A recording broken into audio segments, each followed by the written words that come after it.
Time moves differently in the corners of the world we seldom notice. It slips quietly through the cracks of history, leaving behind only whispers, echoes of lives that once moved through streets and halls, now long abandoned. Imagine standing in a field untouched for centuries, the air thick with the scent of earth and stone, and hearing the faint hum of moments long past. This is the place where the story of the chamber begins, not with a loud revelation or a dramatic discovery, but with the subtle pull of curiosity, a quiet insistence that something extraordinary exists, patiently waiting for those who dare to wonder. In the stillness of such spaces, the line between now and then blurs, and the imagination begins to wander, tracing the invisible paths that countless feet once tread. Legends speak of a chamber so elusive that it opens only once every 1,000 years. To the casual observer, it might seem like a tale spun from the fabric of dreams, a story told by firelight to entertain restless travelers. Yet for those who study history with patience and reverence, there is a rhythm to such tales, a pattern that suggests more than mere fancy. The chamber has been whispered about in hushed tones across continents and through countless generations. Some say its doors remain sealed by ancient magic, others claim it is a clever construction hidden deep beneath layers of rock and earth. Whatever the truth, the chamber embodies the human fascination with the unreachable, the desire to know that which is deliberately concealed. Think of the people who came before us, staring at the same mountains, the same forests, and feeling a pull they could not fully name. To them the chamber was more than stone and timber, it was a question posed to the very nature of existence. Why was it built? Who built it?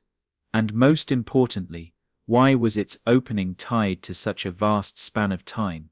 These are not questions with simple answers, and perhaps that is why the chamber continues to captivate us. It exists at the intersection of history and myth, a place where fact and imagination dance in delicate balance. By exploring it, we are not just looking for a physical space, we are tracing the contours of human curiosity itself, following a thread that stretches across centuries. The passage of time adds layers of mystery. Imagine 1,000 years, a full millennium, passing like the turning of leaves on an unseen tree. Civilizations rise and fall, languages are born and die, empires are forgotten, and yet the chamber waits, impervious to the flow of ordinary history. There is a strange comfort in its patience, a quiet lesson about endurance and the smallness of human lifetimes, compared to the grand cycles of the world. Each opening is like a heartbeat of the planet itself, subtle, infrequent, yet infinitely significant to those attuned to its rhythm.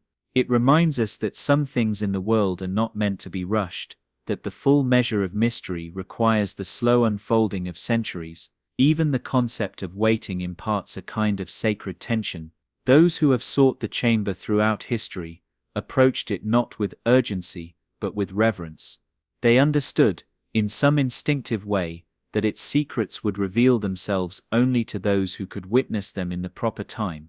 Every generation adds its own interpretation, its own small layer of understanding or misinterpretation. Travelers, scholars, and dreamers all contributed to the tapestry of stories that now surrounds the chamber, yet none could claim complete knowledge.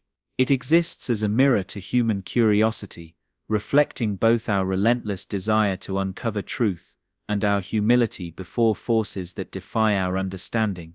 The chamber's allure is not merely in its hidden doors or ancient walls, it is in the very idea of it. To imagine the chamber opening is to imagine time itself unfurling, to see the past and present brush against one another in a quiet, almost imperceptible convergence. Picture a landscape frozen in early morning light, the mist curling over stones, and the faint sound of wind through trees. Somewhere within that stillness, the chamber sleeps, as if aware of the watchful eyes of history and the patient gaze of those who will someday stand before it.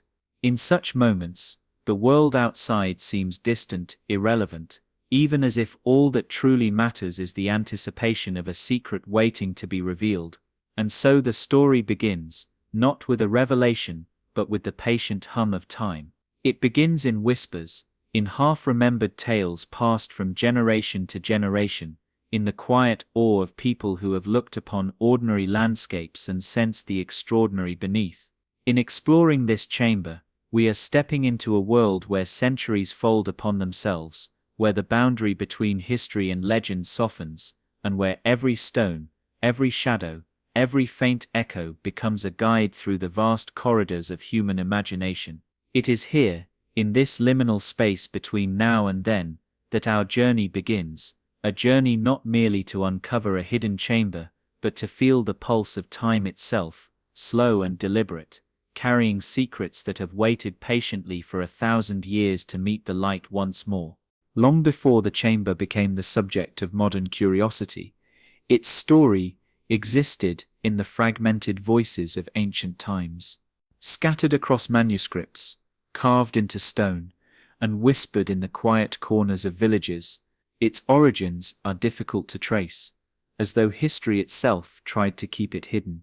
Each reference, each fleeting mention, is a thread, sometimes faint, sometimes vivid, woven into a tapestry that stretches across centuries.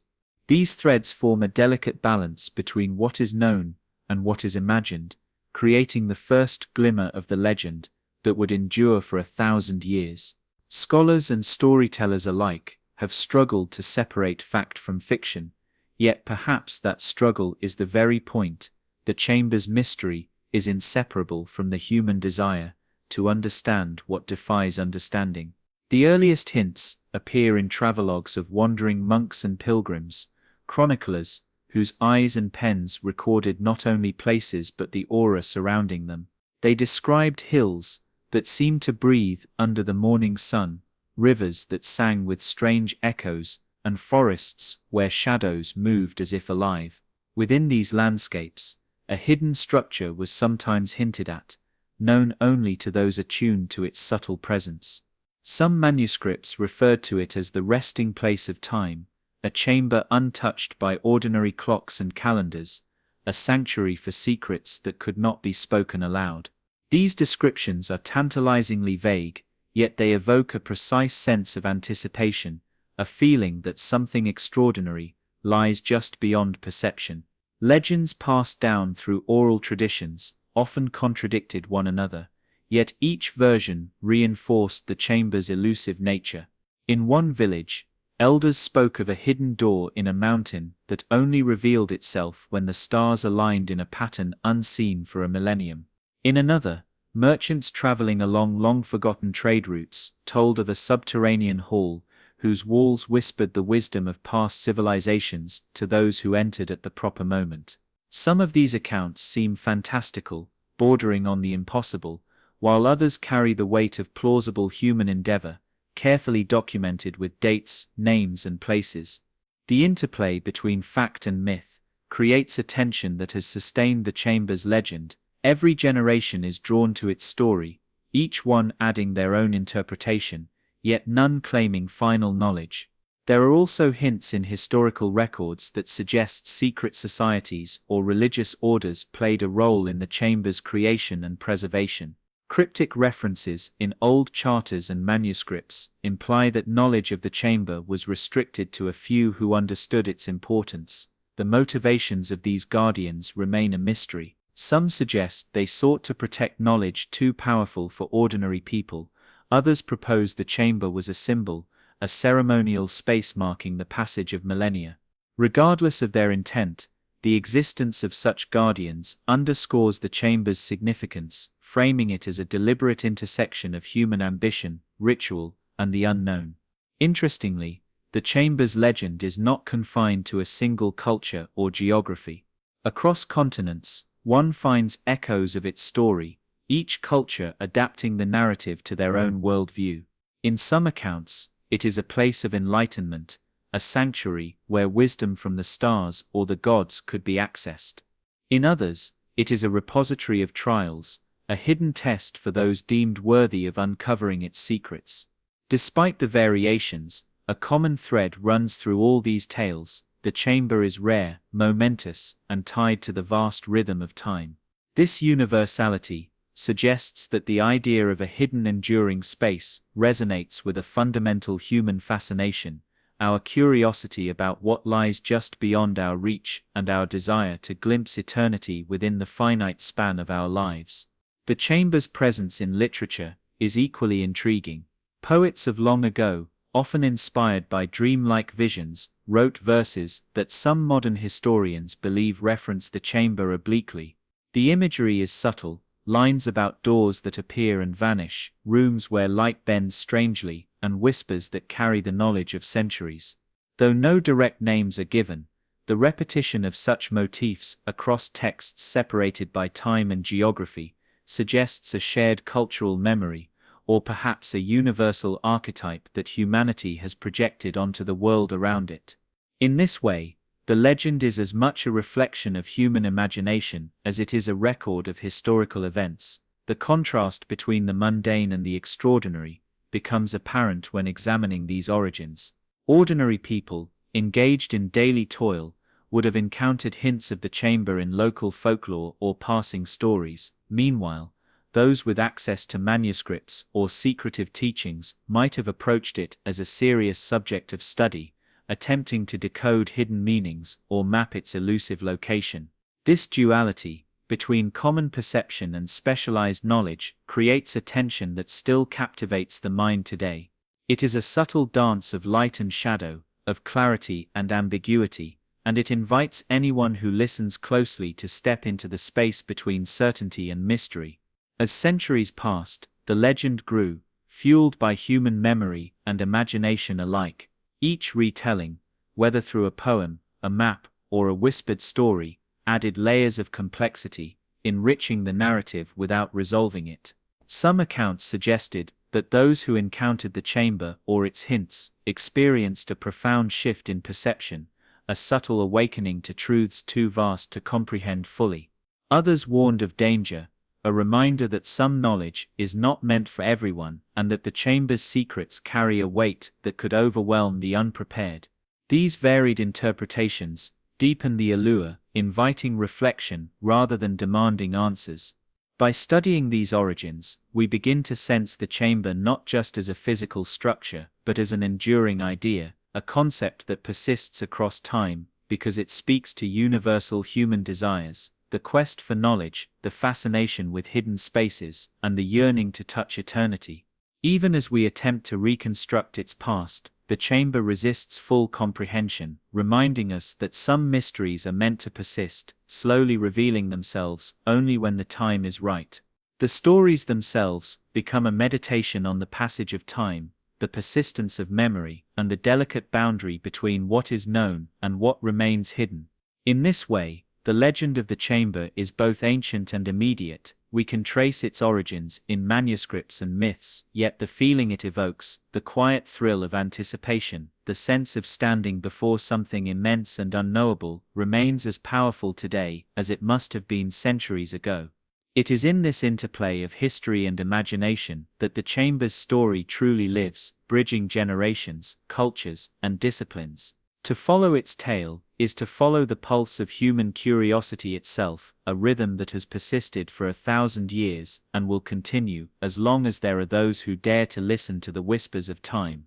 The chamber, as described in whispers and manuscripts, is more than a simple room. It is a labyrinth of intention, a creation where every stone and carving seems to hold meaning beyond the surface. Imagine a place where darkness is not emptiness, but a deliberate veil, and where every shadow seems to guard centuries of secrets. Its architecture, though rarely seen, is said to blend precision with enigma, each corner carefully constructed to guide both light and sound in subtle, almost imperceptible ways. Some accounts speak of walls etched with symbols whose meanings shift depending on the viewer, as if the chamber itself responds to attention, revealing different truths to those who enter at the proper moment. In this interplay between light and dark, the chamber becomes a living presence, not merely a building, quietly commanding respect and wonder. Scholars have speculated endlessly about the origins of its design. Was it the product of a civilization long forgotten, whose knowledge of mathematics, astronomy, and geometry surpassed our own understanding? Or was it crafted by a secretive order, one whose members dedicated their lives to preserving knowledge that would only be unveiled once every millennium? The materials themselves suggest a mastery that combines utility with mystery. Stone quarried from distant mountains, polished to an almost ethereal smoothness, arranged with uncanny precision to create hidden alcoves and corridors. Some descriptions even hint at mechanisms, subtle levers or weights, designed to move large blocks into place with perfect timing, as though the chamber itself participates in the long arc of history, awakening only when the world aligns with its hidden rhythms. The chamber's entrance is perhaps its most enigmatic feature. Accounts speak of doors that blend seamlessly into surrounding rock, so that a casual observer might walk past without ever suspecting their existence. Light touches these entrances differently depending on the season, and shadows fall in ways that hint at hidden patterns, as if the very sun conspires to mark the passage of centuries. For those few who have claimed to find the door, the sensation is described as uncanny, almost dreamlike, a threshold between ordinary life and a space suspended in time. The contrast between the chamber's apparent solidity and the illusion of invisibility creates a sense of reverence. It is not just a building, but a guardian of experience, revealing itself only to those who notice, who wait, who understand the patient rhythm of history. Inside, the chamber is said to unfold like a carefully composed symphony of architecture. Corridors twist in unexpected directions, sometimes narrowing so that only one person may pass, then opening suddenly into vast halls where light pours in from openings whose placement seems impossible. These spaces are described as echoing, with a subtle resonance, carrying sound in a way that amplifies the faintest whisper while softening harsh noises. Ancient artisans may have understood principles of acoustics that modern scholars are still attempting to decode. Every detail, the slope of a wall, the curve of a staircase, the placement of niches and alcoves, serves both function and mystery, blending practicality with an almost poetic attention to experience.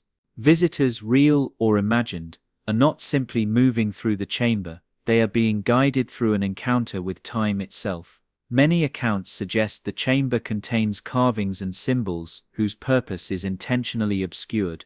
Some are geometric, almost mathematical, while others are pictorial, depicting scenes that shift meaning when viewed in different light or from different angles. These symbols have fueled speculation for centuries. Are they instructions, warnings, or a form of storytelling meant to survive generations? The interplay between what can be seen and what remains hidden is central to the chamber's enduring mystique. Just as shadows can conceal or reveal, these markings challenge observers to look carefully, to pause, and to engage with the unknown, rather than simply pass through it. In this way, the chamber transforms from a static structure into an active participant in the human experience of mystery. The chamber's construction also seems to defy conventional understanding of time and labor. Some historians suggest that large portions may have been built in stages, with sections left incomplete for decades, or even centuries, only to be finished by later generations. Others argue that it was created in a single extraordinary effort, a feat that would require knowledge, resources, and coordination far beyond what any contemporary civilization could achieve. These conflicting interpretations deepen the allure. Whether it was the product of gradual genius or a single inspired vision, the chamber stands as a testament to human ambition, shaped by something beyond ordinary comprehension. The uncertainty itself becomes part of the experience, a shadow that mirrors the chamber's own interplay of light and dark. Even the smallest details invite reflection. Stone surfaces may bear marks of tools long forgotten, or subtle textures meant to interact with candlelight or sunlight in precise ways. Corridors may be angled to create illusions of space, so that one hall seems to extend indefinitely while another folds in upon itself. The chamber's architecture is not simply functional, it is experiential, encouraging patience, observation, and mindfulness. It asks its visitors to slow down, to attune themselves to subtleties that escape the hurried eye. In this way, the chamber itself becomes a teacher, guiding those who enter toward a deeper understanding of time, perception, and the impermanence of ordinary experience. There is also the question of the chamber's location within the landscape. It is described as harmonizing with its surroundings in ways that suggest deliberate planning, aligned with distant mountains, rivers, or celestial bodies. Its placement is neither random nor purely practical, implying a profound connection between human construction and the natural world. This alignment enhances the sense of mystery, for the chamber is not only hidden from view, but also in dialogue with forces larger than itself, geography, astronomy, and the slow rhythms of the earth. Such considerations deepen the experience of discovery, making each journey toward the chamber as much a spiritual or contemplative path as a physical exploration. Perhaps most compelling is the chamber's ability to evoke a sense of presence. Even descriptions alone, read from old manuscripts, or whispered in folklore, create an atmosphere of quiet awe. The interplay of shadow and light, stone and space, concealment and revelation transforms it from a simple room into a liminal space where history, imagination, and time converge. One can almost hear the faint echo of footsteps from centuries past, smell the subtle scent of ancient stone, and feel the weight of millennia pressing gently against the soul. In this way, the chamber achieves its purpose. It does not merely hold secrets, it invites reflection, contemplation, and a slow meditative awareness of the vast scales of time and human effort. The architecture, hidden in shadows, is more than craftsmanship. It is a statement about the human desire to connect with the eternal. Every line, every curve, every concealed passage encourages patience, observation, and wonder. As the stories of those who have sought it suggest, the chamber cannot be rushed or fully understood at a glance. It exists in a rhythm that is measured in centuries, not days. In approaching it, one learns to slow, to notice, and to embrace the unknown, not as something threatening, but as a companion on the quiet journey through time. And in this quiet, immersive contemplation, the chamber begins to reveal its true nature, a bridge between the tangible and the ineffable, a space that quietly teaches the patience of history itself. Throughout history, there have always been those who stood between ordinary life and the chamber. These individuals were not merely protectors of stone and wood, they were keepers of knowledge, interpreters of hidden signs, and custodians of mysteries too vast to be grasped by any single generation. Some were priests or monks, sworn to maintain rituals that aligned with the chamber's rare awakenings. Others were scholars or explorers, quietly observing, recording, and sometimes deliberately misleading others, to ensure that only the worthy approached. The contrast between the common observer, unaware of the chamber's existence, and the vigilant guardians, creates an aura of reverence and quiet tension, emphasizing that this is a place not easily accessed, a space suspended in time. Stories tell of those who dedicated entire lifetimes to understanding the chamber. They would study maps, analyze stars, and memorize ancient texts, all in hopes of deciphering clues left by civilizations long gone. Some accounts speak of secret societies whose members took vows of silence, passing cryptic knowledge from teacher to apprentice for generations. Their commitment was not driven solely by curiosity, but by a profound recognition that the chamber was more than architecture. It was a living enigma, a threshold between the known world and something far greater. The chamber's infrequent openings only heightened this dedication, for each millennium offered a fleeting opportunity to glimpse the secrets it contained. Encounters with these guardians were rarely direct, often their presence was sensed rather than seen. A traveler might find a path blocked by a seemingly ordinary figure who asked questions that seemed both simple and deeply probing. Maps could be deliberately obscured, manuscripts coded with symbols only the trained could read. These subtle forms of protection highlight a key theme. The chamber is not meant to be conquered by force or haste, but approached with patience, reverence, and mindfulness. The very idea of guardianship reinforces the chamber's enduring mystery. reminding us that some thresholds are not just physical but philosophical, requiring inner discipline as much as outward effort. At times, legends speak of guardians who vanished mysteriously, leaving behind cryptic notes or partial maps. Their disappearances became part of the lore, adding to the sense that the chamber itself exerts influence over those who seek it. Some suggest that the chamber chooses who may approach, while others argue that the guardians themselves became lost in their devotion, merging with the mystery they protected.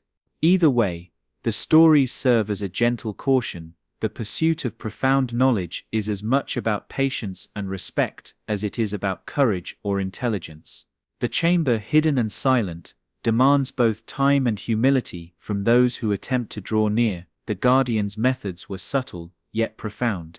They often created small rituals or traditions, designed to attune seekers to the chamber's rhythm. Simple acts, a pause at a particular crossroads, the lighting of a candle at midnight, careful observation of natural phenomena, were passed down to prepare minds and hearts for the chamber's rare openings. These practices reinforced the contrast between the ordinary and the extraordinary. Daily life flowed at its usual pace, unaware of hidden patterns, while those attuned to the chamber moved slowly, consciously, in harmony with forces invisible to the uninitiated.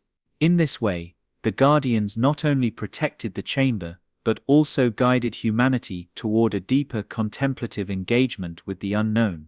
What is striking is the reverence that these guardians inspired, even among those who never glimpsed the chamber. Their presence, often sensed only in fleeting encounters or whispered advice, conveyed a quiet authority. They became symbols of patience, vigilance, and the acceptance that some truths are revealed only in their own time.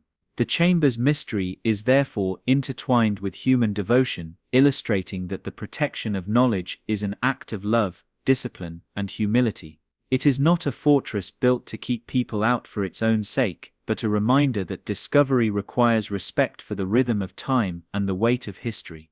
Even today, the idea of guardians continues to linger, whether in historical accounts or in the imagination of those who dream of the chamber. They remind us that not every secret is lost, and that some doors are meant to open only when readiness meets opportunity. The chamber, patient and silent, awaits not the impatient or the forceful, but those who can walk slowly, observe deeply, and approach with a sense of quiet wonder. In honoring the guardians, we also honor the delicate balance between pursuit and patience, curiosity and restraint, the known and the eternal unknown. The chamber's most enigmatic feature is its rhythm through time, a rare and deliberate opening that occurs only once every 1,000 years. To consider a millennium is to step beyond ordinary comprehension. 1,000 years is longer than a single human lifetime, longer than the rise and fall of many civilizations, yet for the chamber it is but a single beat in the vast cadence of history. This cycle is what separates it from ordinary structures, transforming it from a hidden room into a temporal landmark, a pulse in the flow of centuries. Its rarity is not accidental. It is woven into the very fabric of legend, suggesting that those who built it understood both time and human patience in ways we can barely imagine.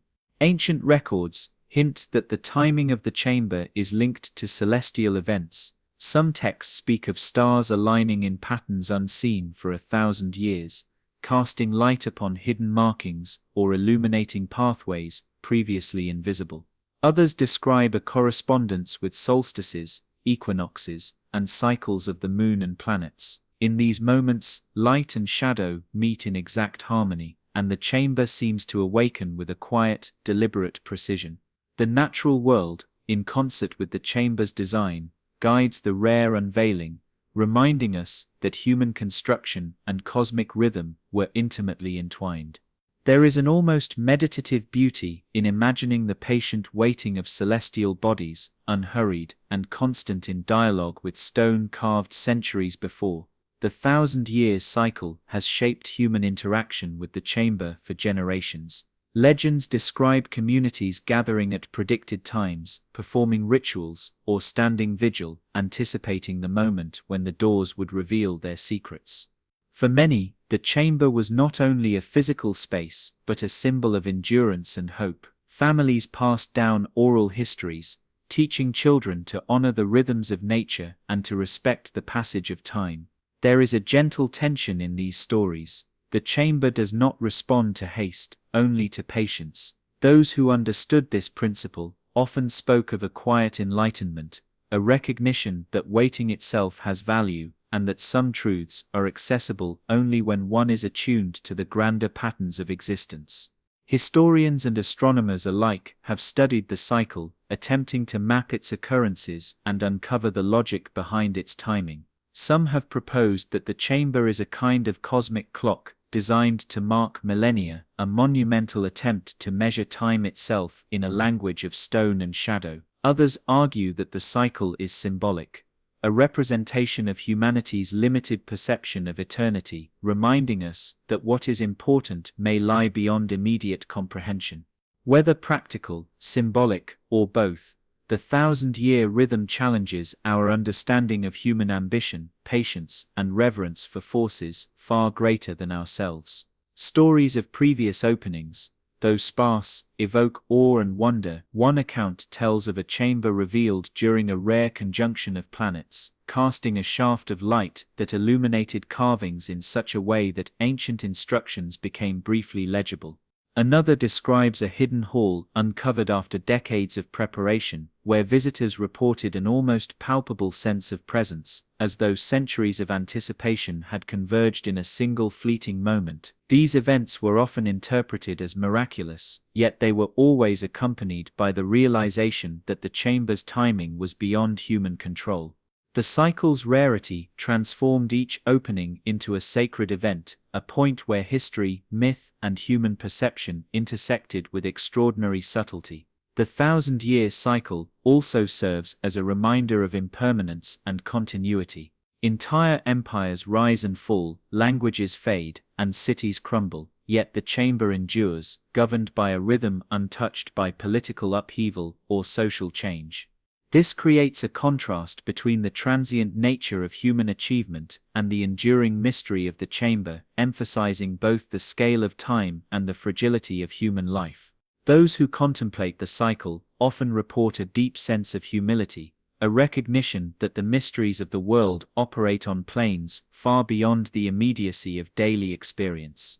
In this sense, the chamber is both a monument and a meditation, bridging centuries and teaching patience without words. Mathematical patterns are also suggested in the texts that survive. Certain carvings, numbers, and symbols appear to correspond with the thousand-year interval, hinting at a deliberate design to ensure that the chamber's opening aligns precisely with its intended moment. These elements, like the angles of walls or the position of corridors, reflect an extraordinary sophistication in both geometry and observation. The interplay of precision and mystery is profound. The chamber is at once a feat of engineering and a philosophical statement, reminding us that knowledge and wonder can coexist, that structure can be both functional and symbolic, and that timing can be as much a part of architecture as stone and mortar. The anticipation surrounding the cycle is heightened by the human imagination. For those who study the chamber, a millennium is not simply a measure of time, it is an opportunity for reflection, for connecting with the long arc of history, and for sensing continuity with generations long past. One can imagine the countless individuals who have waited, each knowing they might not witness the opening themselves, yet contributing to the collective awareness that preserves the chamber's mystery. This patience, passed down through stories and rituals, becomes a quiet meditation on human persistence, the value of knowledge, and the allure of the unknown. Even in contemporary exploration, the thousand-year cycle dictates approach. Modern researchers and enthusiasts acknowledge that the chamber cannot be forced or hurried.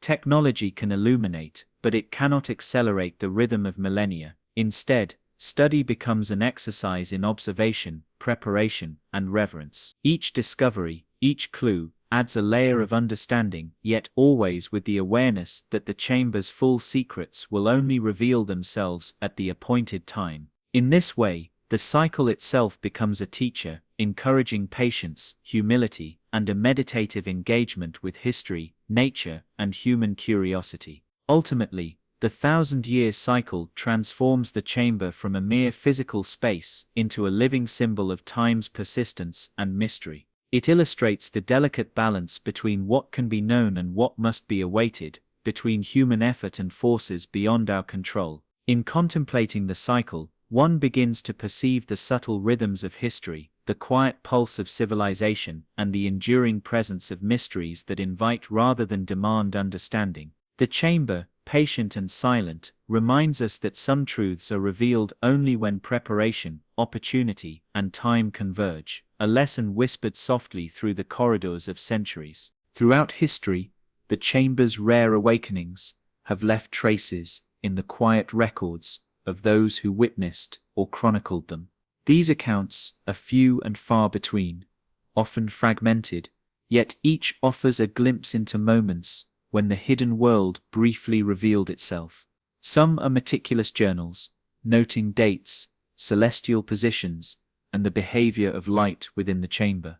Others are anecdotal, recounted generations later, through stories that carry the texture of awe, fear, and wonder. The contrast between careful observation and poetic memory forms a tapestry of experience that spans continents and centuries, showing how human perception interacts with something extraordinary and enduring. One of the earliest accounts describes an awakening during a time when empires were rising and falling in rapid succession. The chronicler speaks of a shaft of sunlight piercing the stone threshold, illuminating carvings that seemed to narrate the passage of centuries. The observers were few, but they recorded every detail: the scent of aged stone, the subtle shift in air pressure, the resonance of footsteps in empty corridors. To them, the chamber was not merely a room, but a living organism, awakening in response to a rhythm they could sense but not control. This record, like many others, emphasizes the chamber's elusive nature, revealing only what the patient eye could discern, while leaving the deepest mysteries intact. Medieval manuscripts provide another layer of evidence, blending historical observation with mystical interpretation. Monks and scholars often described the chamber in terms that straddled reality and allegory, noting phenomena that defied conventional explanation. Some reported faint lights flickering without flame, shadows moving independently of objects, or sounds echoing like distant voices. These details, carefully documented, yet impossibly strange, suggest that the chamber's awakenings were experienced as both physical and perceptual events. Observers were caught between the tangible and the ineffable, witnessing something that demanded reverence without offering full understanding. In the Renaissance, explorers and architects took interest in the chamber, linking its rare appearances to advanced knowledge of geometry and astronomy. Diaries from this period describe expeditions undertaken to align with predicted awakenings, noting precise measurements of angles, distances, and light penetration. Observers marveled at the skill required to construct such a space, speculating on the intelligence and intention of its unknown creators. Even in these empirical accounts, however, there is a persistent sense of awe. The chamber resists full comprehension, and its secrets are revealed only in fleeting glimpses, leaving those present with the echo of wonder long after the moment has passed. A particularly evocative account comes from travelers in the distant mountains who describe approaching the chamber with caution and expectation. Local guides spoke of the awakening with hushed reverence, warning that only a few would be permitted to witness it directly. When the doors finally revealed themselves, the travelers recalled a subtle shift in the air, a quiet illumination that revealed inscriptions and reliefs previously hidden. The experience was almost dreamlike. Details became both sharp and blurred, as if the chamber itself mediated perception, showing only what was necessary to impress upon the mind the weight of centuries.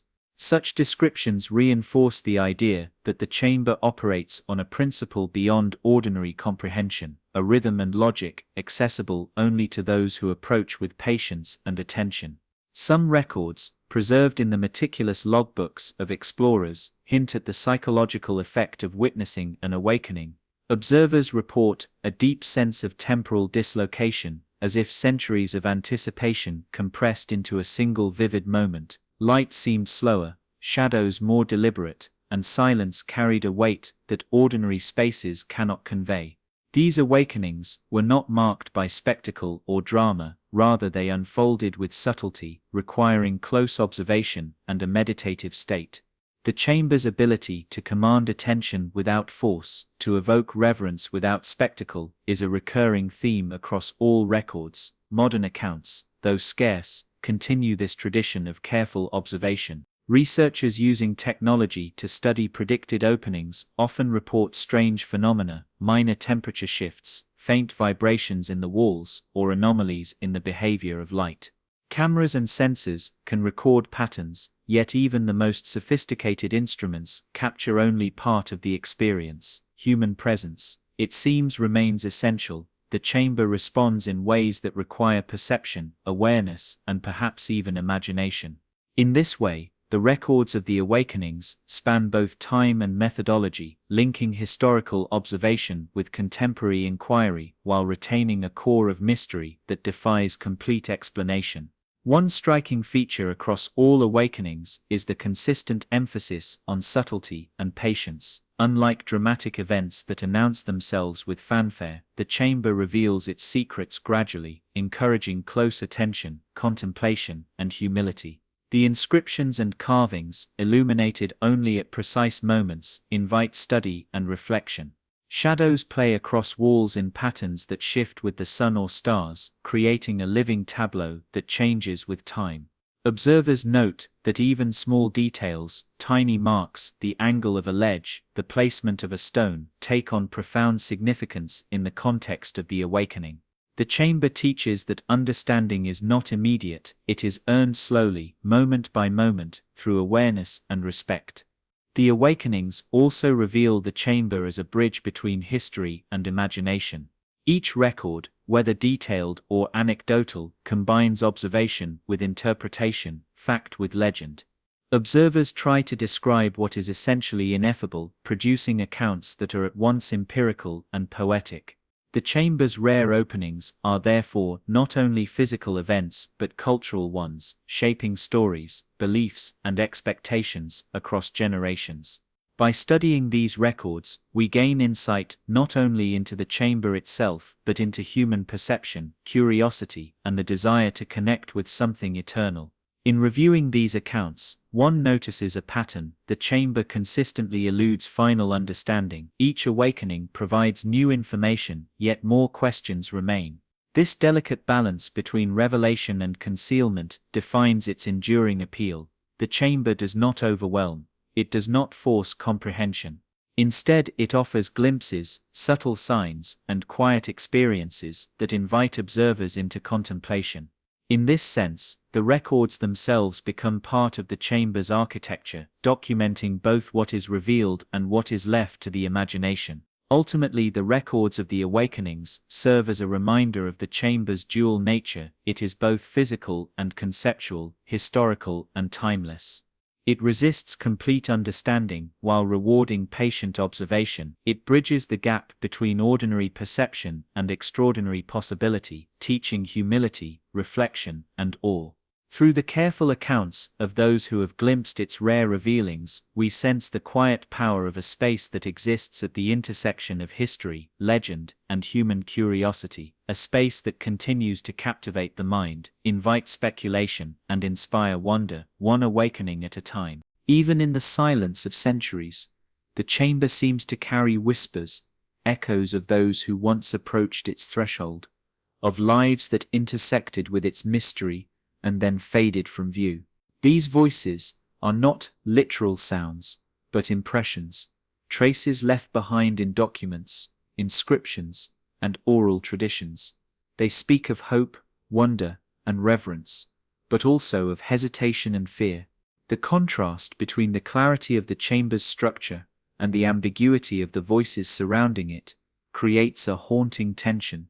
The past is present yet unreachable, alive in memory, yet inaccessible to the hand. Each fragment of narrative, whether preserved in a scroll, a carved stone, or a fleeting tale, offers a subtle insight into how humans perceive the extraordinary. Ancient travelers, upon glimpsing hints of the chamber, often recorded the sensations that lingered long after their visit.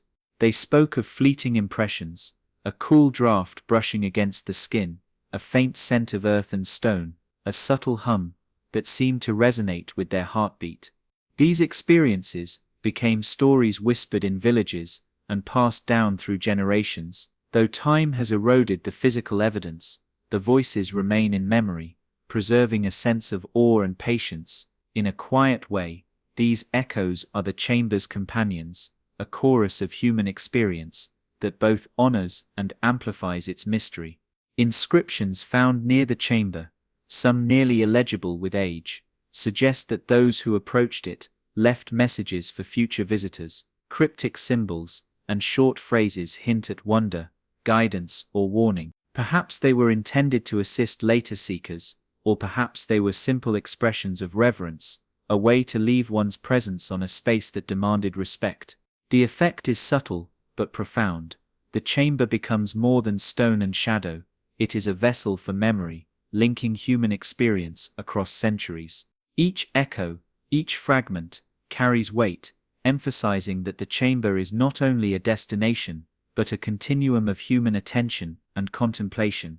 Oral histories also contribute to the echoes. In distant valleys and remote towns, elders recite stories of ancestors who may have encountered the chamber without fully understanding its nature. Some describe mysterious lights, sudden shifts in temperature, or faint musical tones in the air. Others speak of feelings, a deep sense of timing, the impression that the observer had arrived precisely when meant to. While these accounts cannot be verified scientifically, they offer a kind of truth. The chamber has shaped human imagination and memory, leaving impressions that persist long after direct observation has ended.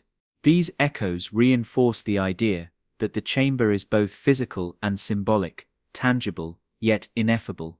The voices of forgotten seekers also reveal a human pattern, the persistent desire to understand what resists comprehension. Some records speak of scholars who spent decades attempting to decode inscriptions or map the chamber, only to find new mysteries with every step.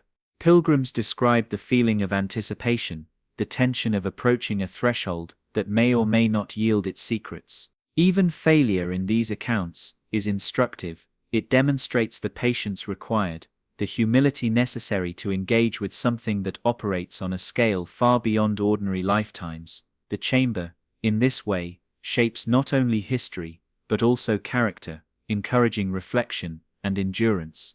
There is also a subtle interplay between memory and imagination. Over centuries, the echoes have become intertwined with legend, so that even the most factual accounts carry the texture of myth. Travelers might describe real experiences, yet their retellings inevitably shape them into stories that others can understand and relate to. This blending of history and imagination is not a flaw, rather it reflects the chamber's power to inspire contemplation. Each voice, whether precise or poetic, contributes to a chorus that underscores the chamber's dual nature. It is at once real and mysterious, a tangible space and an enduring symbol of human curiosity. Even today, when modern researchers study the chamber, they sense these echoes. The faint traces of human presence recorded over centuries create an atmosphere that cannot be captured in photographs or instruments alone. There is a continuity, a subtle awareness that those who come later are part of a long chain of observers, each adding their own experience to the chorus. In this sense, the chamber is alive, not only through its structure and awakening cycle, but through the attention and imagination of countless generations.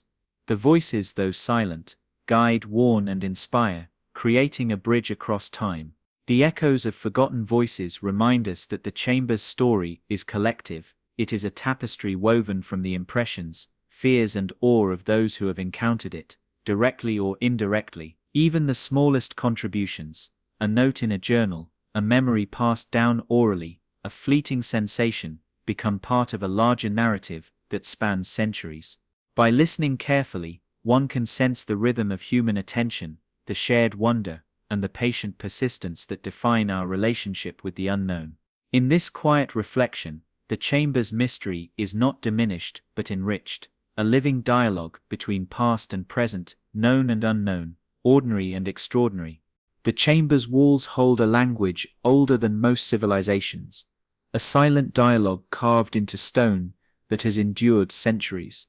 Every surface, every groove, and every relief seems deliberate, a message encoded in material that refuses to be hurriedly read. The inscriptions are not merely decorative, they appear to carry knowledge, perhaps a combination of mathematics, astronomy and philosophy, carefully concealed within the artistry of construction. Scholars, who have studied these carvings, note patterns that repeat across different sections, suggesting intentionality, yet the meaning remains elusive. The contrast between their permanence and our inability to fully decipher them only deepens the chamber's allure, inviting patience and reflection. Symbols, etched in the stone, hint at cycles, both of celestial bodies and of human existence. Geometric forms, precise angles, and interlocking patterns create a sense of rhythm that resonates subtly with the mind. Some believe these designs mark the 1,000-year cycle of the chamber itself, serving as a calendar or guide for those attuned to its timing. Others suggest they encode moral or philosophical principles meant to guide the observer toward introspection, patience, and humility. The walls, in this sense, are not passive. They interact with perception, rewarding careful observation and quiet contemplation. Even centuries of exposure to the elements have not diminished the clarity of the carvings, emphasizing their permanence and the enduring importance of what they convey. The craftsmanship of the stonework is remarkable, suggesting both technical skill and deep conceptual understanding. Carvings are precise, sometimes so fine that a casual glance cannot reveal their complexity. In certain areas, reliefs appear to change as light moves across them, creating shifting images that hint at hidden narratives. These effects may have been designed to align with the chamber's rare awakenings, so that the knowledge encoded becomes visible only at the proper moment. Such subtle interplay between light, shadow, and form transforms the chamber into a dynamic canvas, where meaning is revealed gradually and in context, rather than being immediately apparent. Some sections of the stone seem almost alive in their intricacy, inviting the observer to trace lines with fingers or gaze, discovering relationships between shapes and symbols. Researchers have noted patterns reminiscent of ancient mathematical principles, proportions that align with natural phenomena, or sequences that appear to anticipate celestial alignments. Whether intentional or coincidental, these features imbue the chamber with a sense of intelligence embedded within stone, as if the structure itself were a silent teacher. The carvings seem to demand not just visual attention, but a patient, meditative engagement, a willingness to spend hours, even days, decoding their messages. In addition to abstract symbols, there are figurative depictions whose meanings are more enigmatic, scenes of rituals, celestial bodies, or individuals engaged in unknown practices appear alongside geometric forms, suggesting that knowledge, spirituality, and observation were intertwined in the chamber's design. The combination of abstract and figurative elements creates a layered narrative. One cannot fully understand the chamber by studying a single section alone. The experience is holistic, requiring movement through space, attention to light and shadow, and reflection on the interconnectedness of all elements. This complexity reinforces the chamber's purpose as a place of contemplation rather than simple utility. Interestingly, some inscriptions show signs of evolution over time. Certain symbols appear to have been modified, added, or deepened by later hands, suggesting that successive generations engaged with the chamber's secrets, leaving their own marks while respecting the integrity of the original design. This layering of effort across centuries mirrors the human fascination with time itself. Knowledge is passed, altered and preserved, yet the essential mystery endures. The chamber becomes not only a repository of encoded wisdom, but also a chronicle of human interaction with the unknown, a monument to curiosity and reverence across ages. The materials themselves reinforce the chamber's durability and mystery. Stone sourced from distant quarries, carefully shaped and polished, resists decay and retains inscriptions in remarkable clarity. In some areas, the surface seems almost to capture light differently, enhancing visibility at precise angles, as though the builders anticipated the movement of the sun, the moon, and the stars over centuries. The effect is subtle, yet profound.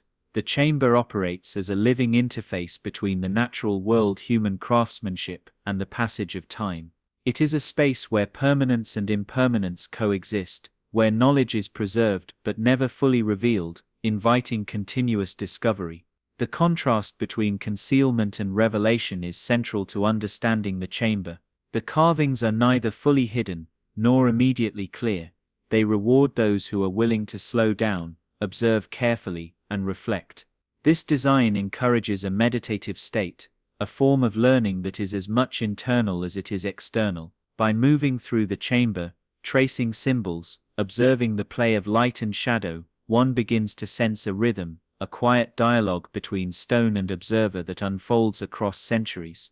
In this way, the chamber teaches patience, humility, and the joy of uncovering meaning slowly, moment by moment. Even modern technology, though capable of recording and analyzing the carvings, cannot replicate the experience of being present in the chamber. Photographs capture shapes, measurements, note alignments, and software can simulate light patterns, yet the subtle resonance of the space, the interplay of scale, shadow, and perception, remains beyond full replication. Observers describe a sense of intimacy with the chamber, as if the act of attention itself is part of the communication encoded in stone. Each detail, from the largest relief to the smallest groove, contributes to a conversation that spans centuries, requiring both mindfulness and imagination to perceive.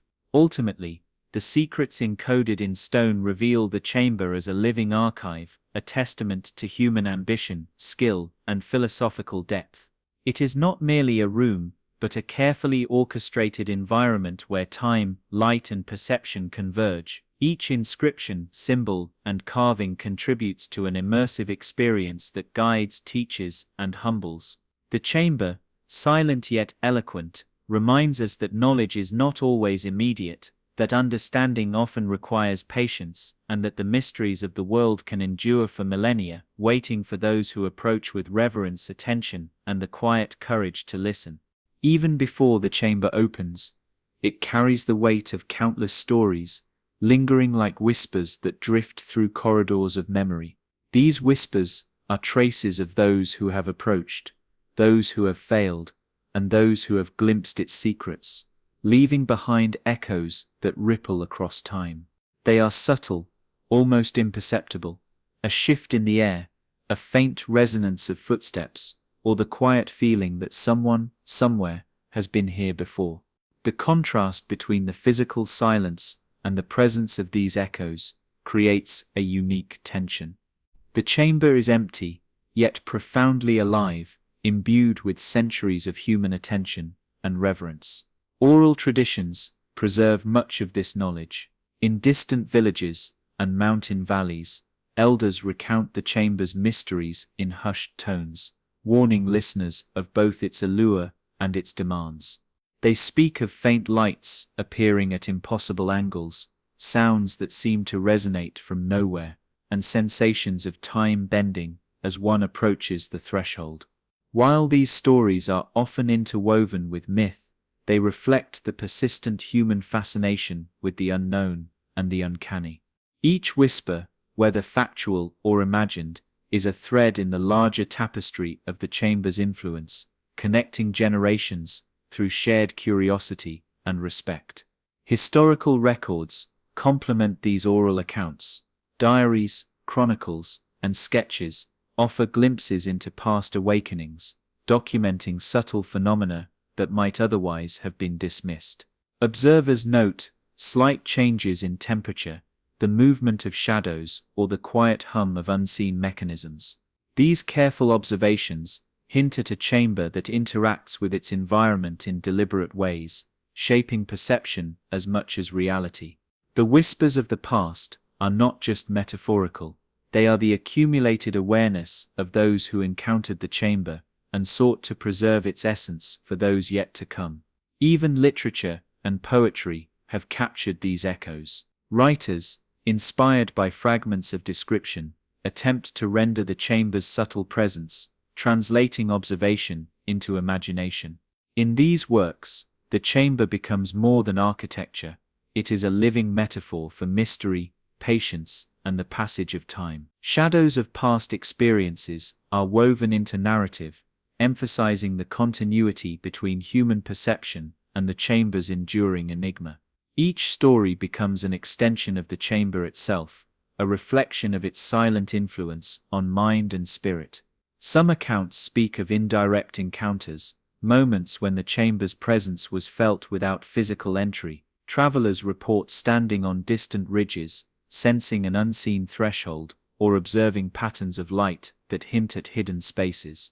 These indirect experiences amplify the sense of reverence and patience associated with the chamber. The whispers of the past remind us that understanding does not always require proximity. Sometimes awareness itself is sufficient to connect with a mystery that spans millennia. The whispers also serve as a subtle guide. Observers describe small signs, shifts in shadow, faint markings on stone, subtle changes in air, that prepare the mind for the chamber's eventual reveal. These cues, repeated across centuries, create a rhythm that trains attention and cultivates patience. In this way, the chamber teaches without words, using the echoes of previous encounters to shape expectations and readiness. The past becomes a mentor, and its whispers are the lessons that quietly accumulate, waiting for those who will listen carefully. Ultimately, the whispers of the past illustrate the chamber's enduring power to captivate the human imagination. They form a bridge between history and perception, connecting physical reality with memory, story, and anticipation. The chamber's silence is filled with these echoes, subtle but persistent, reminding all who approach that they are part of a continuum that spans generations. In listening, one begins to feel the slow, deliberate pulse of time, the quiet insistence of mystery, and the gentle guidance of those who have come before. Each whisper is a call to patience, reflection, and wonder, a soft meditative presence that prepares the observer for the chamber's eventual awakening. Within the chamber, darkness is never absolute. Even when light is absent, shadows and subtle textures reveal patterns that suggest intent, design, and a rhythm that spans centuries. These patterns are not immediately apparent. They require patience, close observation, and an attuned awareness of the subtle play of perception. Some appear as grooves etched in stone, others as faint discolorations that catch the eye only from particular angles. The chamber's darkness is not a void, but a medium, amplifying contrast, shaping experience, and allowing the observer to perceive the interplay between light, shadow, and form. In this quiet interplay, the chamber communicates without words, inviting a deeper engagement with the space and its secrets. Researchers and chroniclers alike have described patterns that seem to align with celestial movements. Certain carvings, when observed under specific lighting conditions, reveal shapes that correspond to the positions of stars, planets, or the moon. The angles of walls and ceilings, once dismissed as architectural quirks, are now interpreted as deliberate guides for illumination during the chamber's rare awakenings. Light, shadow, and stone interact to create a subtle choreography, one that transforms the chamber into a living map of both space and time. This careful orchestration of darkness and illumination encourages a meditative approach, requiring the observer to slow down, watch closely, and attune to details that unfold gradually.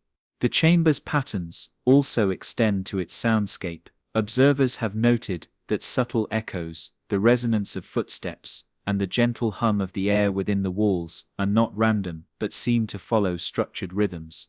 Certain spots amplify vibrations, creating harmonics that shift with the movement of the body. These acoustic phenomena may have been intended as guidance or as a form of silent communication, subtly influencing how visitors move and perceive the space. The darkness becomes a canvas not only for vision but for other senses, reinforcing the idea that the chamber is a holistic environment designed to engage both mind and body in quiet contemplation.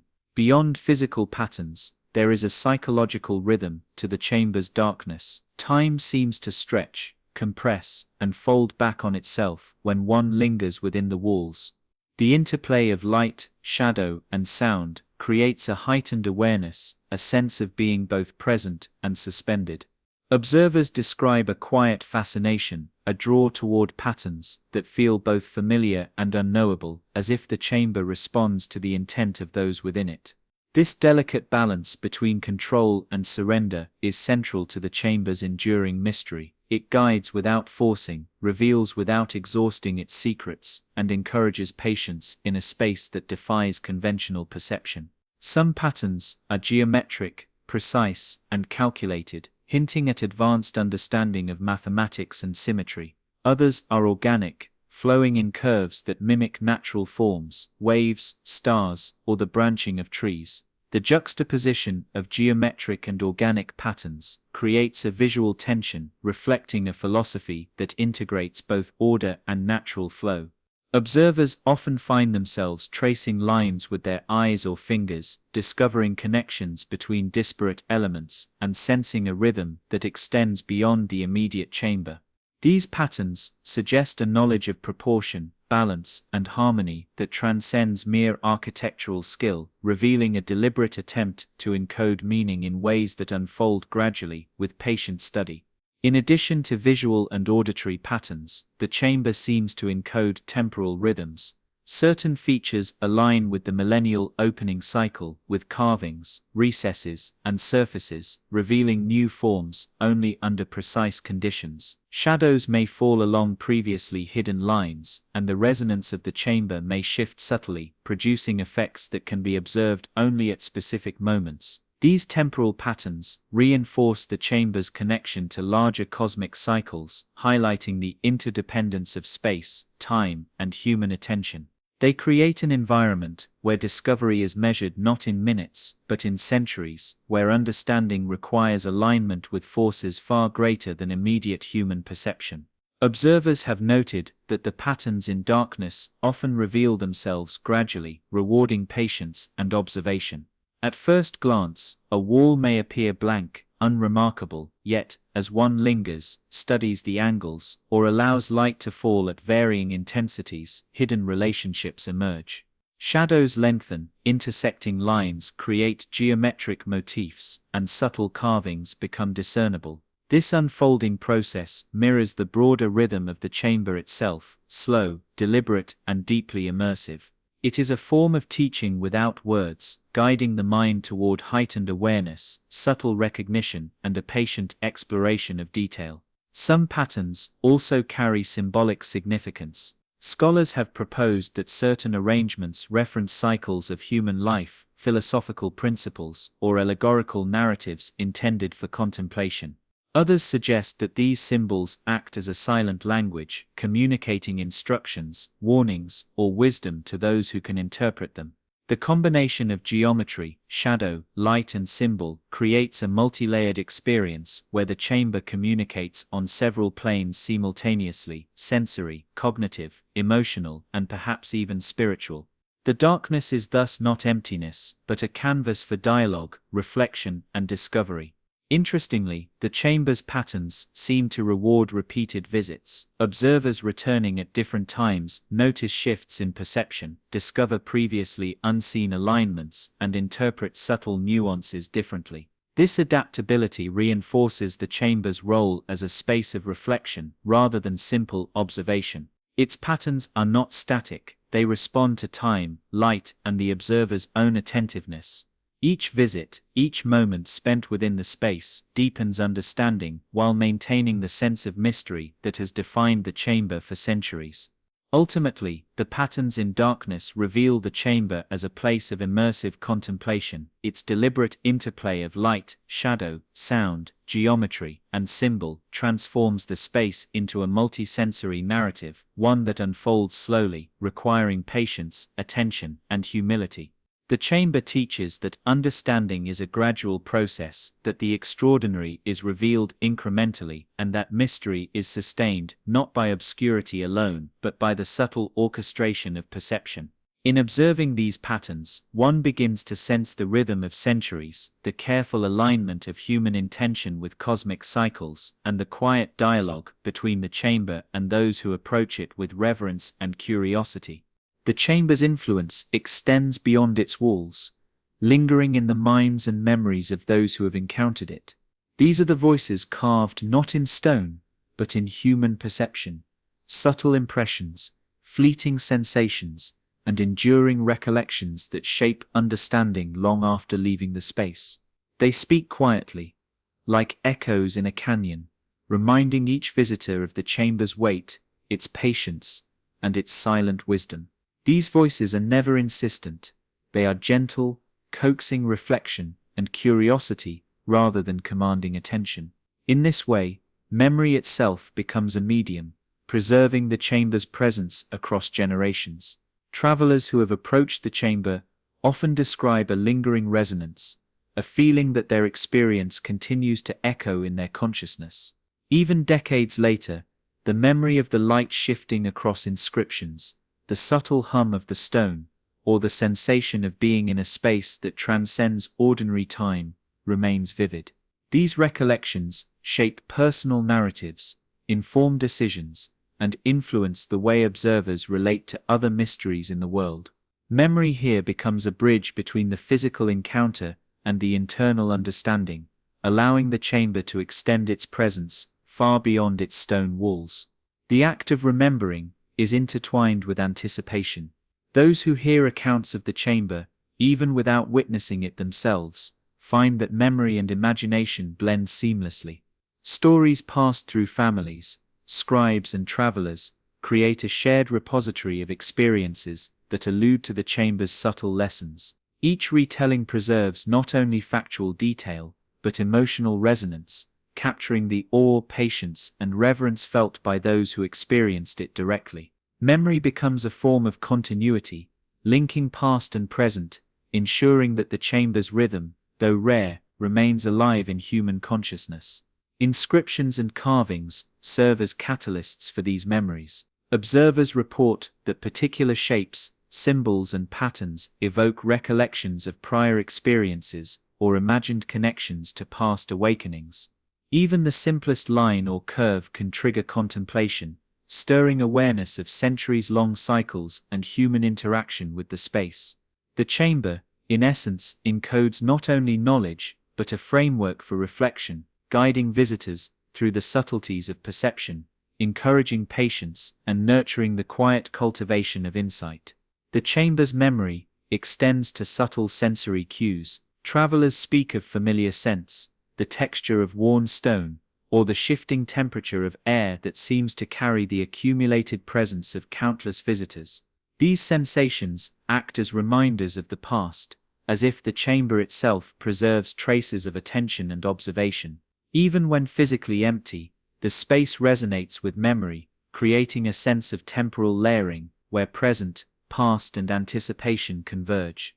This interplay reinforces the chamber's role as a teacher of patience, reflection, and continuity. The voices carved in memory also highlight the human desire to understand and connect. Observers sense patterns, rhythms, and subtle signs, striving to decode meaning from fleeting impressions. Each attempt, each reflection, becomes part of the ongoing narrative, a continuation of centuries of interaction with a space that rewards attention. Memory thus functions as both record and guide, allowing individuals to contribute to the chamber's story while drawing lessons from the accumulated experiences of others. Ultimately, these carved memories demonstrate that the chamber's influence is as much internal as it is physical. It leaves traces in thought, sensation, and imagination, encouraging reflection, patience, and reverence for time and mystery. The voices in memory are subtle, yet persistent, guiding the observer to appreciate the chamber's complexity, to sense the passage of centuries, and to understand that some truths unfold only gradually, through observation, reflection, and imagination. In listening to these voices, one becomes part of the chamber's ongoing dialogue, connecting with the quiet rhythm of history, perception, and wonder that endures long after the physical encounter has ended. The chamber's rare awakenings are moments of illumination, not merely of light, but of revelation. When the threshold opens once every 1,000 years, the interior transforms subtly yet profoundly, revealing patterns, inscriptions, and shadows that were previously concealed. Observers describe the effect as gradual, a soft glow, the kind that brushes over surfaces rather than striking them outright, illuminating carvings in a way that seems almost alive. This light is not harsh or artificial. It moves, dances, and shifts as if responding to the observer's presence and intention. The chamber itself becomes a living participant, guiding attention to details that are otherwise imperceptible, revealing not all at once, but in deliberate, meditative increments. During an awakening, hidden surfaces come to life. Symbols etched in stone, previously invisible, now catch the illumination, casting long, subtle shadows that enhance their forms. Reliefs that seem static in darkness appear animated, telling stories that unfold only when touched by light at precise angles. The chamber's geometry interacts with illumination in a way that suggests forethought. Walls, ceilings, and floors work in concert to shape the experience, transforming simple observation into an immersive, reflective journey. Observers note a profound shift in perception, a sense that every element, light, stone, shadow, is participating in a quiet dialogue, and that understanding emerges only when one approaches with patience and attention.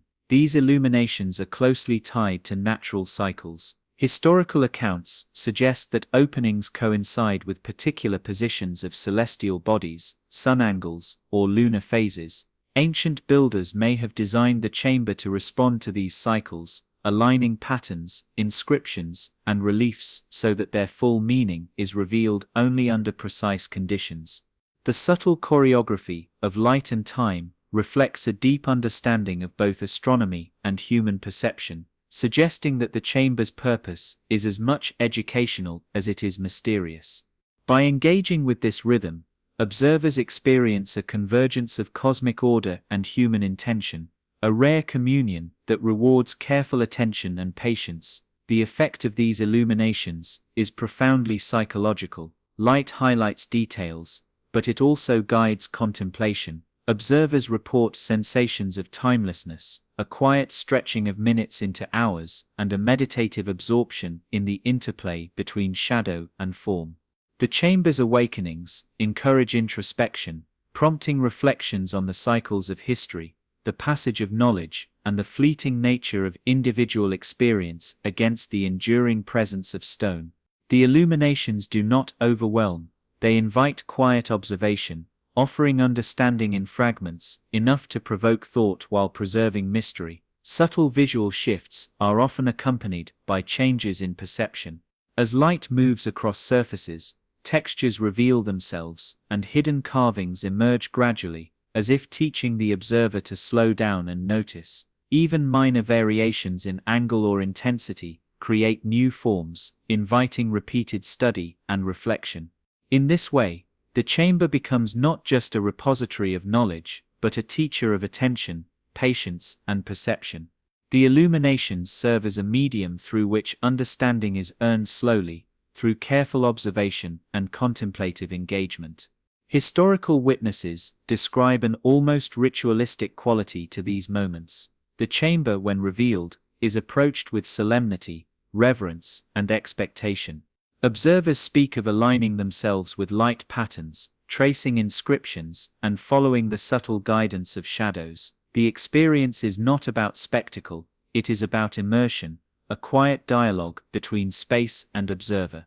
Each illuminated detail becomes a lesson in both craftsmanship and philosophy, a reminder that some truths are accessible only through careful engagement, rather than brute force or hurried observation.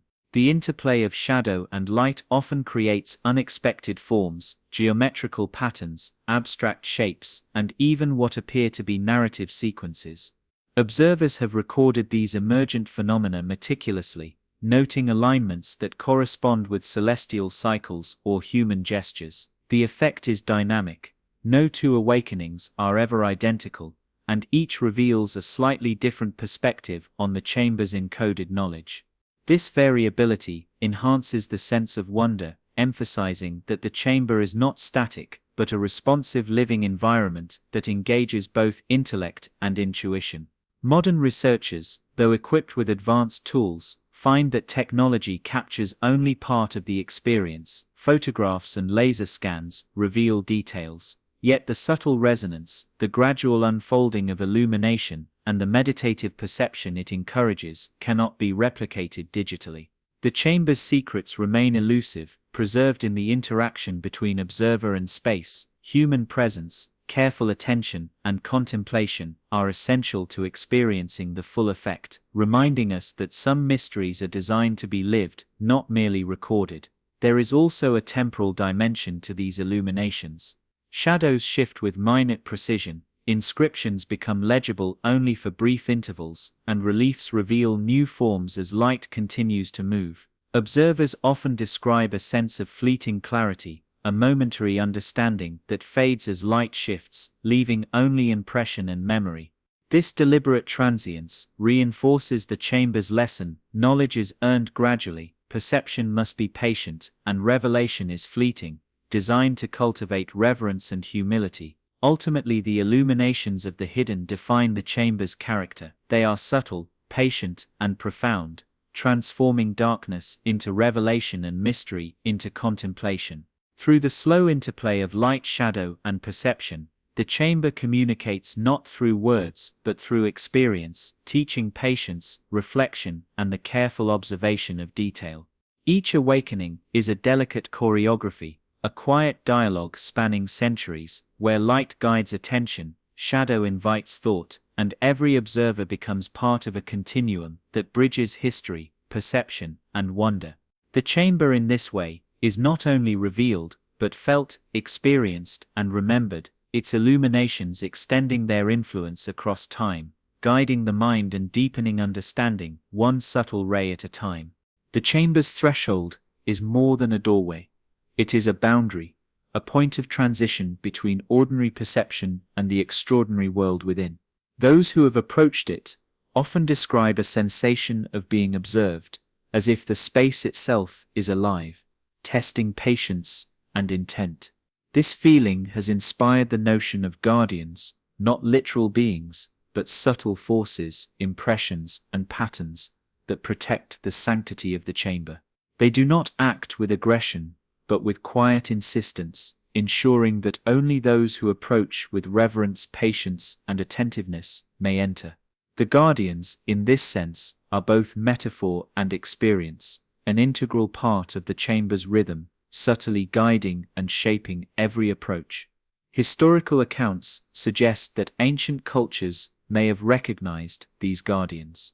Records, inscriptions, and oral traditions often describe protective symbols, ritual markers, or guiding motifs near entrances to sacred spaces.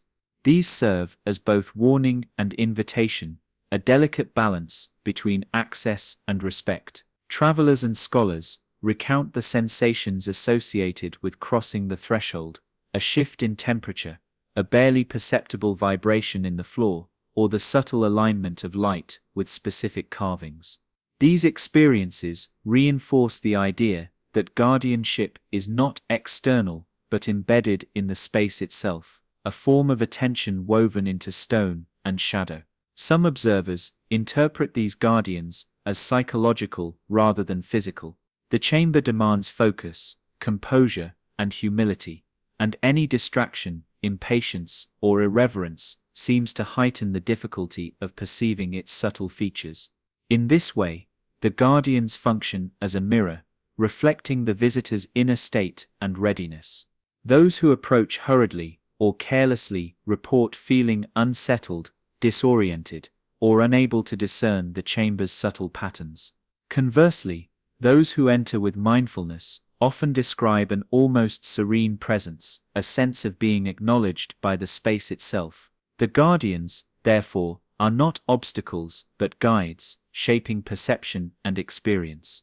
The interplay of light and shadow at the threshold further reinforces the sense of guardianship. Even before the chamber opens, patterns cast by ambient light create shifting shapes, as if subtly testing the observer's awareness. These visual cues can be fleeting, a shadow falling just so, a glimmer reflecting off a carved surface, but they are enough to demand attention. The observer is invited to pause, to notice, and to attune to detail. In this way, the guardians operate silently through suggestion and implication rather than direct action, preparing the mind for the chamber's deeper mysteries. Oral histories often describe the guardians as whispering presences, voices of past seekers, or echoes of caution. These are not literal sounds, but subtle impressions, internalized by those approaching the threshold. Travelers report a sense of timing, as if the chamber itself is aware of when an individual is ready to proceed. The guardians, then, are both temporal and spatial, existing at the intersection of perception, memory, and anticipation. They guide, protect, and shape experience, ensuring that the chamber's rare awakenings are encountered with the mindfulness and patience they demand. Even symbolic markers reinforce the idea of guardianship. Carvings near entrances, geometric alignments, and ritualistic motifs suggest care in protecting knowledge and experience. These symbols often encode instructions, warnings, or philosophical guidance, serving both as literal and figurative guardians.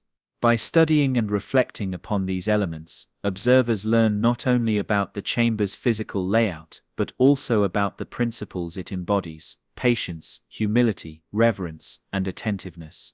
The guardians, in this way, extend beyond the threshold, influencing both the approach and the inner understanding of the space. Ultimately, the guardians of the threshold remind us that some mysteries are earned gradually. They are not obstacles to be overcome by force or speed, but gentle guides that cultivate awareness, reflection, and patience. Approaching the chamber is as much about internal preparation as it is about physical presence. By listening to the subtle cues, attuning to patterns, and observing with care, one aligns with the chamber's rhythm and honors the guardian's silent instruction. In doing so, the visitor becomes part of a continuum, bridging past and present, perception and mystery, human curiosity and timeless design. The threshold, guarded yet inviting, marks not only an entry into space, but an entry into understanding itself, a quiet passage where respect, attention, and wonder are both tested and nurtured. Once every 1,000 years, the chamber stirs from its long slumber, revealing its secrets in a moment both fleeting and profound. This millennium awakening is a convergence of time, structure, and intention, a rare alignment that transforms stone, shadow, and light into an immersive narrative. Observers describe the event as gradual yet inexorable. The chamber seems to exhale, walls glimmer faintly, and hidden inscriptions slowly reveal themselves. The experience is not immediate spectacle, but a subtle unfolding, a quiet revelation that requires patience to fully perceive. Each observer becomes a participant in a continuum linking centuries of attention and contemplation in a single, shared moment of awakening. The awakening is both visual and sensory.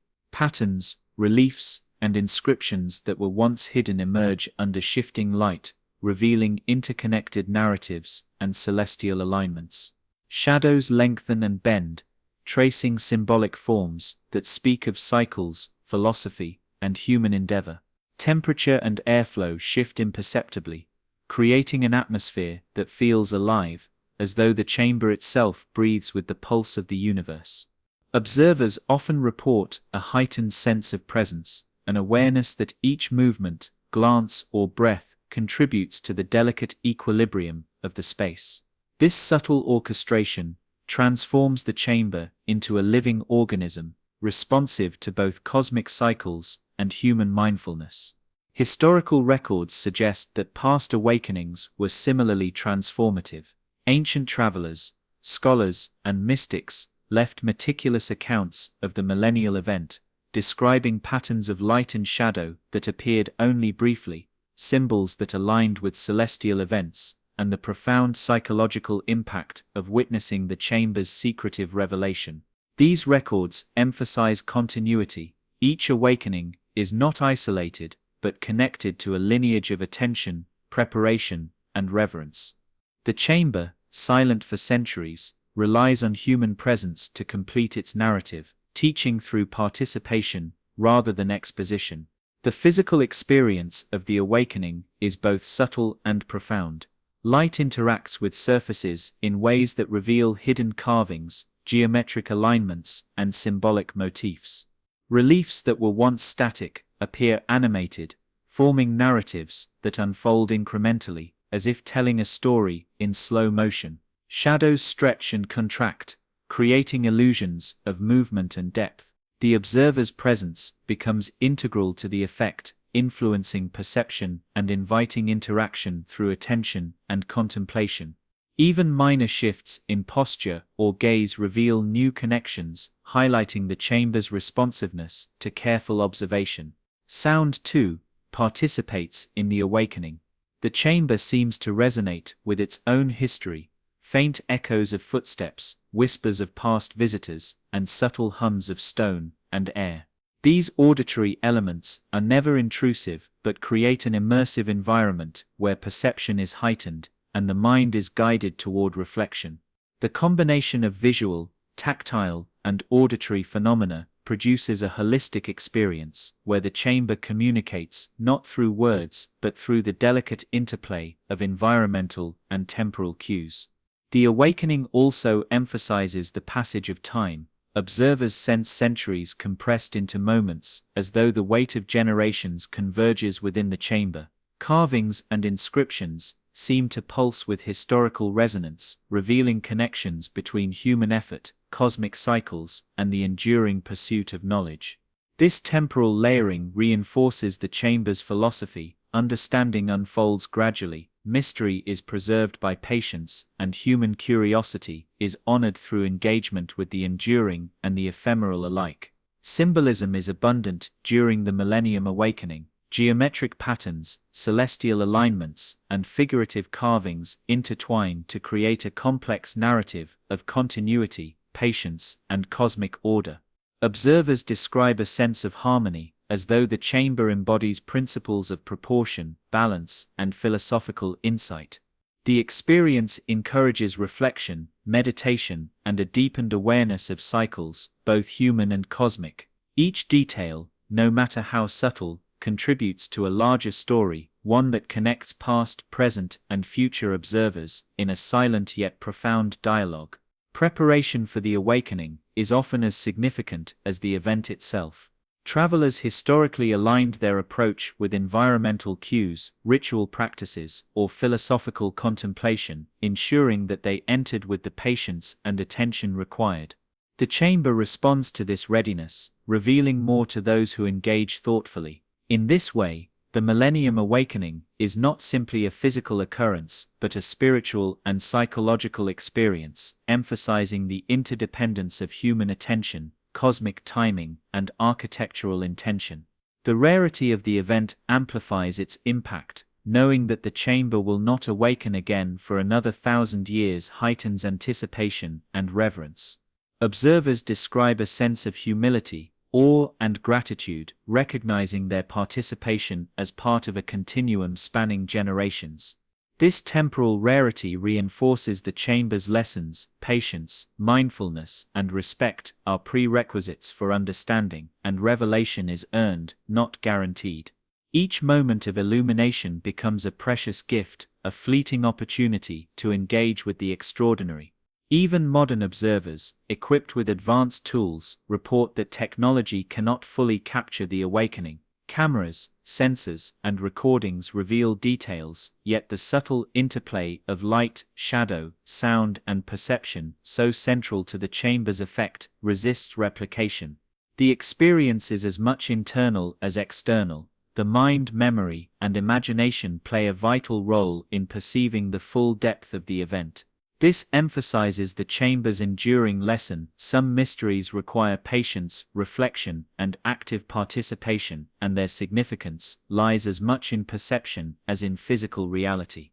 Ultimately, the Millennium Awakening transforms the chamber into a living narrative, a bridge between centuries, humans, and cosmic cycles. It teaches patience, rewards observation, and cultivates reverence for the slow unfolding of time and knowledge. Each awakening, though rare, continues a dialogue between the chamber and humanity, linking observers through experience, memory, and contemplation.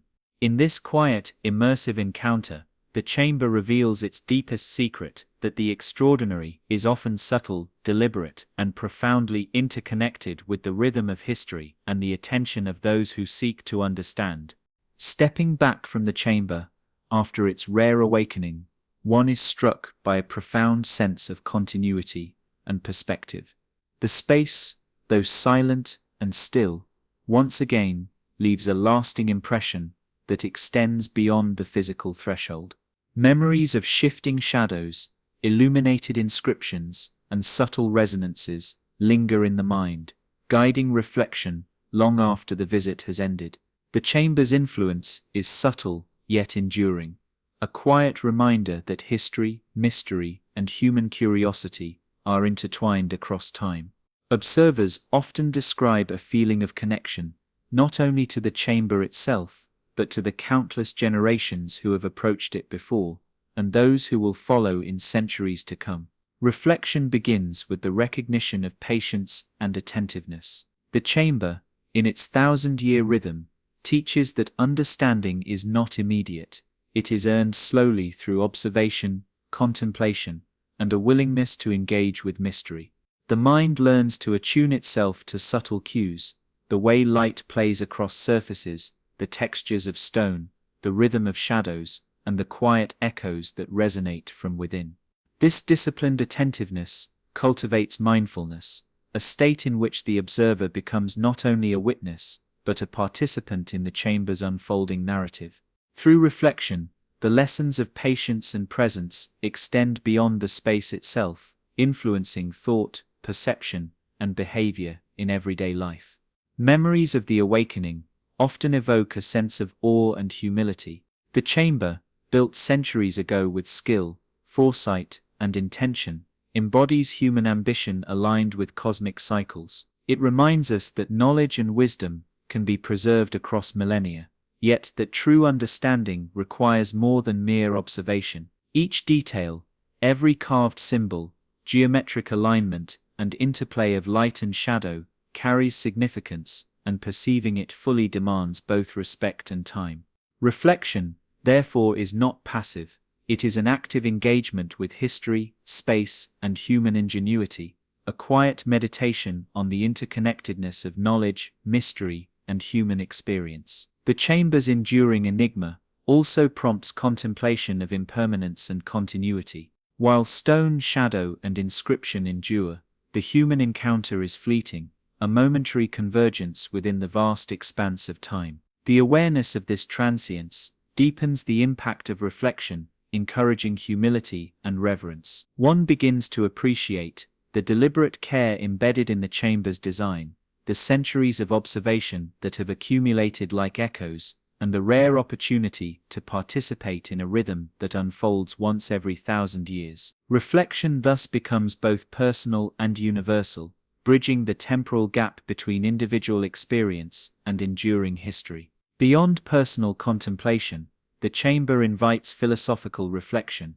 The interplay of concealment and revelation, darkness and light, permanence and transience, mirrors broader human experience. Life itself can be understood as a sequence of thresholds, awakenings, and quiet discoveries, where understanding is gradual and often hidden until the right moment. The chamber serves as a metaphor for the pursuit of knowledge and wisdom, the extraordinary often reveals itself subtly, and patience, reverence and attentiveness are essential to perceiving it fully. In this sense, reflection becomes a tool for integrating the lessons of the chamber into the broader rhythm of life. Memory too plays a central role in reflection. Observers carry the chamber with them, recalling the sensations of light, the resonance of carved stone, and the nuanced patterns revealed only under rare conditions. These recollections enrich thought and imagination, allowing lessons to unfold long after the physical encounter has ended. Memory becomes a bridge,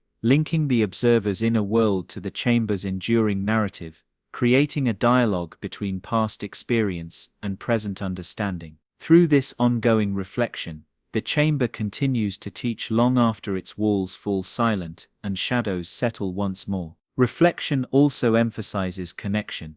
Witnessing the chamber fosters awareness of human continuity, the lineage of observers who approached with curiosity, patience, and reverence. Each person who experiences the chamber participates in a silent, century-spanning dialogue, reinforcing the idea that understanding is both cumulative and communal. This sense of connection transcends time, reminding observers that the pursuit of knowledge, the appreciation of mystery, and the cultivation of attention are shared human endeavors, linking past, present, and future in subtle but profound ways. Ultimately, reflections beyond the threshold are both introspective and expansive. The chamber, in its thousand-year rhythm, has imparted lessons in observation, patience, humility, and continuity. These insights persist in the mind, encouraging ongoing curiosity, mindful awareness, and a reverent approach to both history and the mysteries that surround us. The observer emerges transformed,